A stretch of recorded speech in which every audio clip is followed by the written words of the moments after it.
भारतीय राजनीति में एक चीज़ अब लगभग परंपरा बन चुकी है। जब कोई पार्टी चुनाव जीतती है तो उसे जनता का जनादेश कहा जाता है, लेकिन अगर वही जीत जो है वो बीजेपी की हो, भारतीय जनता पार्टी की हो, तो अचानक ईवीएम खराब हो जाती है, लोकतंत्र खतरे में आ जाता है और चुनाव आयोग तक सवालों के घेरे में आ जाता है। लेकिन सबसे बड़ा सवाल ये है कि अगर ईवीएम में गड़बड़ी होती है तो फिर बीजेपी तमिलनाडु और केरल जैसे राज्यों में क्यों हार जाती? अगर पूरा सिस्टम मैनेज होता तो बंगाल में भी बीजेपी हर सीट क्यों नहीं जीत पाई?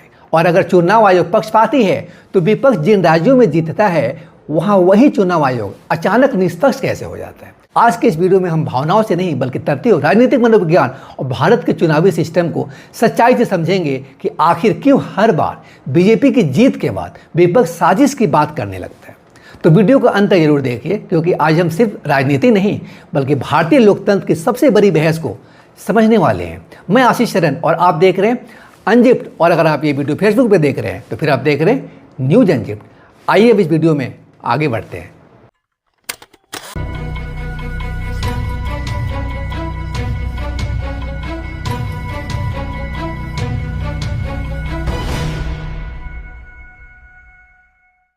लोकतंत्र का सबसे बड़ा त्यौहार यानी चुनाव, इलेक्शन, और चुनाव के बाद का सबसे बड़ा खेल आरोप प्रत्यारोप का खेल। हाल ही में पश्चिम बंगाल विधानसभा चुनाव में बीजेपी ने एक ऐतिहासिक जीत दर्ज की।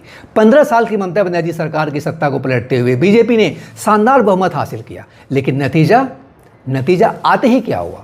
क्या वो नतीजा आते? वही पुरानी कहानी, वही पुराना नैरेटिव, ईवीएम हैक हो गई, धांधली हुई है, लोकतंत्र खतरे में है। विपक्ष ने एक बार फिर से हार का ठेकरा मशीनों और साजिशों पर फोड़ दिया फ्रेंड्स। लेकिन रुकिए, इसी समय दक्षिण के राज्यों से भी खबरें आई। केरल और तमिलनाडु में बीजेपी को हार का सामना करना पड़ा। अब सवाल ये उठता है फ्रेंड्स कि अगर केंद्र में बैठी सत्ता के पास ईवीएम हैक करने की कोई जादुई चाबी है तो वह चाबी केरल और तमिलनाडु में क्यों नहीं चली? आखिर क्यों पार्टियां अपनी हार का दोष ईवीएम को देती है? आइए इसी को समझते हैं। भारत में ईवीएम यानी इलेक्ट्रॉनिक वोटिंग मशीन का इस्तेमाल 1998 से हो रहा है, 1998 से हो रहा है फ्रेंड्स। दिलचस्प बात यह है कि शुरुआती वर्षों में कांग्रेस और कई क्षेत्रीय दल भी ईवीएम की तारीफ करते थे, लेकिन जैसे जैसे राजनीति बदली और बीजेपी राष्ट्रीय स्तर पर मजबूत होती गई, वैसे वैसे ईवीएम पे सवाल भी बढ़ते गए। क्यों? क्योंकि चुनाव हारने के बाद किसी भी पार्टी के सामने 3 रास्ते होते हैं। ये 3 रास्ते होते हैं। कौन कौन से? या तो अपनी कमजोरी स्वीकार कर लो, या फिर जनता के मूड को समझो, या फिर हार का कारण सिस्टम को बता दो। और राजनीति में तीसरा रास्ता सबसे आसान होता है। क्या है ये तीसरा रास्ता? अभी बताया था आपको, हार का कारण सिस्टम को बता दो। क्योंकि अगर कोई नेता ये मान ले कि जनता ने उसे नकार दिया तो उसकी राजनीतिक छवि कमजोर पड़ सकती है। इसलिए ईवीएम खराब है वाला नैरेटिव समर्थकों को इमोशनली मोटिवेटेड रखता है।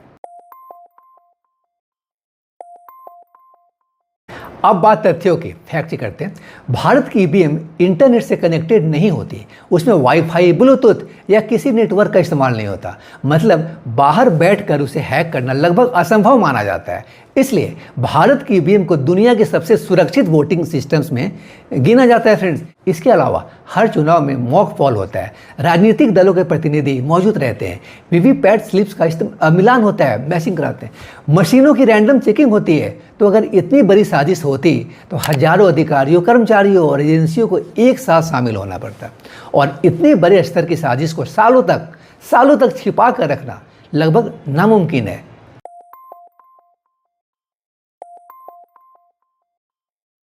अब यहाँ सबसे दिलचस्प बात आती है, जब बीजेपी किसी राज्य में जीतती है तो विपक्ष कहता है ईवीएम हैक्ड है, लेकिन जब वही विपक्ष किसी राज्य में जीतता है तो वही ईवीएम अचानक ठीक हो जाती है। उदाहरण देखिए, तमिलनाडु में डीएमके जीती, केरल में लेफ्ट और कांग्रेस मजबूत रहे, हिमाचल में कांग्रेस जीती, कर्नाटक में कांग्रेस ने सरकार बनाई। अगर पूरा सिस्टम बीजेपी के नियंत्रण में होता तो ये हारे क्यों होती? यही वो सवाल है फ्रेंड जिसका जवाब अक्सर विपक्ष नहीं दे पाता।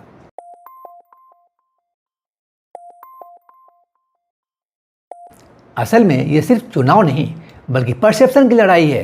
राजनीति में नैरेटिव बहुत महत्वपूर्ण होता है। अगर कोई पार्टी लगातार हार रही हो तो उसे अपने समर्थकों का मनोबल बनाए रखना पड़ता है। ऐसे में हम जनता से नहीं हारे, सिस्टम से हारे हैं। ये लाइन समर्थकों को इमोशनली कनेक्टेड रखती है। दूसरी तरफ सोशल मीडिया ने इस नैरेटिव को और तेज करा दिया है। आज कोई भी वीडियो, अफवाह या एडिटेड क्लिप कुछ ही घंटों में लाखों लोगों तक पहुंच जाती है और लोग बिना फैक्ट चेक किए उसे सच मान लेते हैं और वो भी उसको आगे फॉरवर्ड कर देते हैं।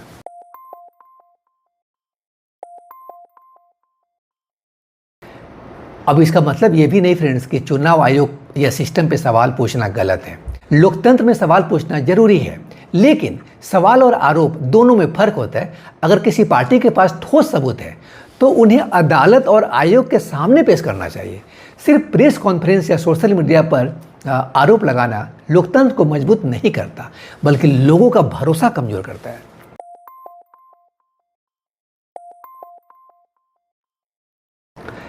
सच्चाई शायद इतनी सिंपल नहीं है जितनी टीवी डिबेट में, टेलीविजन पे डिबेट जो होता है उसमें दिखाई जाती है। बीजेपी की जीत के पीछे कई कारण हो सकते हैं, जैसे मजबूत संगठन, बेहतर चुनावी रणनीति, सोशल मीडिया डोमिनेंस, कमजोर विपक्ष, हिंदुत्व और राष्ट्रवाद की राजनीति और प्रधानमंत्री की व्यक्तिगत लोकप्रियता।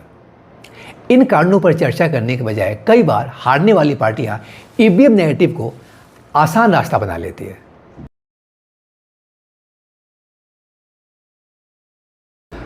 लोकतंत्र में सवाल पूछना गलत नहीं, लेकिन हर हार के बाद लोकतंत्र पर ही सवाल खड़ा कर देना भी सही नहीं। अगर ईवीएम सिर्फ बीजेपी को जिताने के लिए होती तो बीजेपी कभी हारती ही नहीं, और अगर विपक्ष सच में जनता का भरोसा जीतना चाहता तो उसे सिर्फ मशीनों पर नहीं बल्कि अपनी राजनीति, नेतृत्व और जमीन से जुड़ाव पर भी काम करना होगा, क्योंकि आखिर में चुनाव मशीनें नहीं जनता जिताती है। और भारतीय लोकतंत्र की सबसे बड़ी ताकत यही है कि यहाँ जनता कभी भी किसी को भी सत्ता से बाहर कर सकती है।